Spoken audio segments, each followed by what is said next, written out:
Sadhguru, what should be the role of a good parent in today's world? See, parenthood is a very funny thing. You're trying to do something that nobody has ever known how to do it well.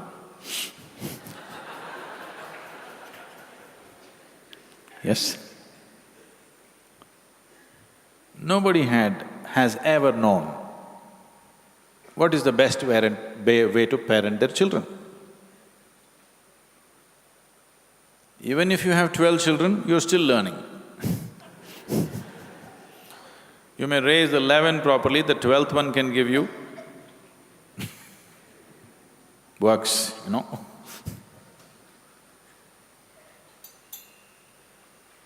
So, but you want to do your best. So what is the best thing you can do? One foremost thing I would say is, first thing is to work upon yourself a little bit. Spend sufficient time with yourself. Look at yourself carefully. How you are, how you sit, how you stand, how you speak, what you do, what you don't do.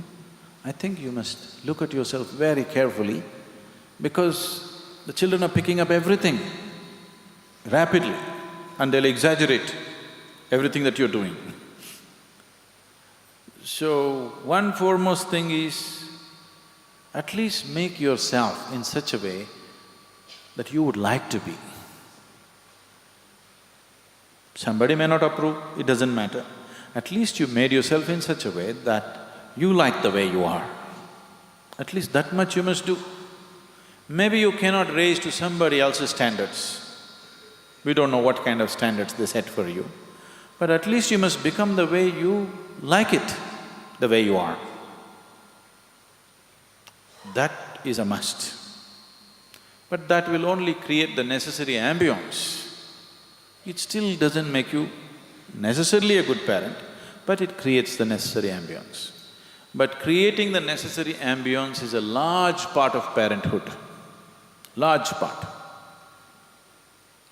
If you create the right kind of atmosphere of a certain sense of joy and love and care and discipline for yourself and your home atmosphere, generally they grow up.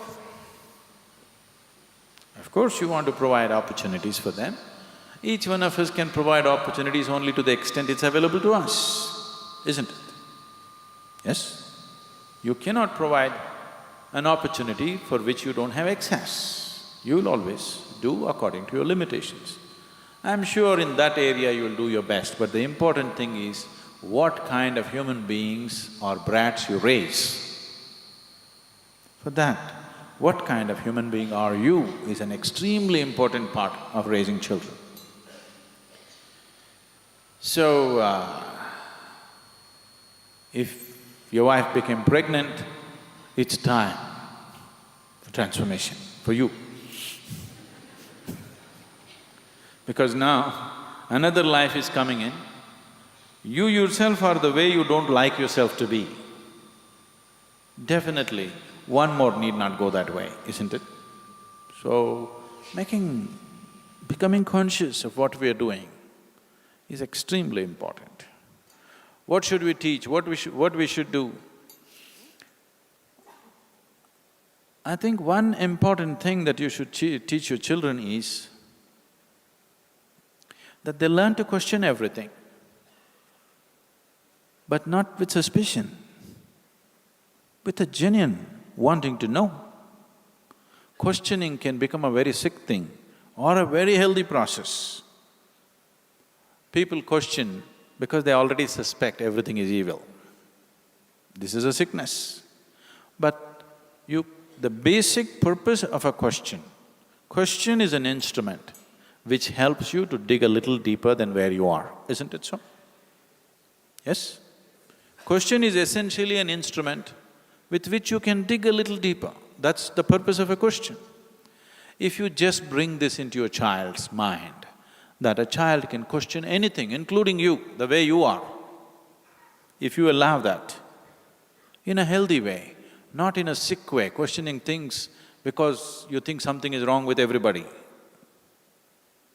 If you bring this, the child is constantly exercising his intelligence. This will not ensure whether he's going to become a doctor, engineer, this, that, but one thing is clear, his intelligence is active. If you anyway put him through the necessary physical paces to give him a healthy body and an active intelligence, and of course some level of education according to what you can afford, and you bring him up without any sense of identity. Without any sense of identity, if you can bring him up, if you do not entangle his intelligence by being identified to this or that he's willing and open to everything, if you bring him up this way, the best possible that he can make out of his life, he will do. He may not become like somebody else, but he will grow to his maximum potential. Of course, it depends on along the way who he meets, what happens, what situations he gets into, whether he kind of comes into a spiritual space or he goes into a war zone, where he ends up, who knows? Those things you cannot control, isn't it? But if you create an atmosphere of love, meditativeness, openness, when you're not identified with anything, naturally there is no sense of prejudice. If you bring up a child free of prejudice, in a loving, very open atmosphere, generally they do well, but there is no guarantee. Because there are other influences in the society, you don't know into whose hands they'll fall tomorrow morning. Yes? You may be doing your best, tomorrow morning into whose hands your child will fall. There is no insurance or guarantee. That's a risk that you're taking, always.